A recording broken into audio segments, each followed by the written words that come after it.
Mahigpit na ring binabantayan ng PDRRMO Nueva Ecija ang mga lugar na posibleng maapektuhan ng pananalasa ng Bagyong Christine. Nakahanda na rin ang mga ipamamahaging tulong. Si Camille Laganyo ng Radyo Pilipinas sa Balitang Pambansa. Maraming salamat, Ma'am Princess. Dito sa lalawigan ng Nueva Ecija ay kabilang sa binabantayan ng Provincial Disaster Risk Reduction and Management Office ang eastern at central part ng lalawigan na posibleng maapektuhan ng Bagyong Christine. Ayon kay Nueva Ecija PDRRMO Chief Michael Calma, kabilang dito ang mga bayan ng Gimba, Quezon, Bisab, Talavera, San Antonio, Zaragoza at Aliaga na nasasakupan ng Rio Chico at Talavera River.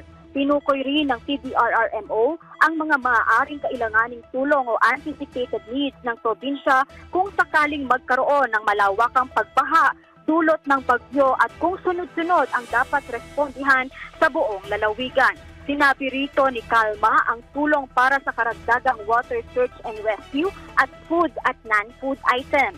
Pinaalalahanan naman ng tanggapan ang mga kababayan, partikular ang mga residente sa mga nabanggit na lugar at naninirahan malapit sa ilog na maghanda, makibalita sa lagay ng panahon at tinatahak ng Bagyong Christine at tumugon kung mayroong panawagan ang mga lokal na pamahalaan na magsagawa ng preemptive evacuation. Samantala, maagang inanunsyo kahapon ng pamahalaang panlalawigan ang suspensyon ng klase sa lahat ng antas sa publiko at pribadong paaralan sa Nueva Ecija ngayong araw, Oktubre 23, gayon din ang pasok sa mga tanggapan ng pamahalaan, maliban na lamang ang mga opisina para sa disaster at emergency response.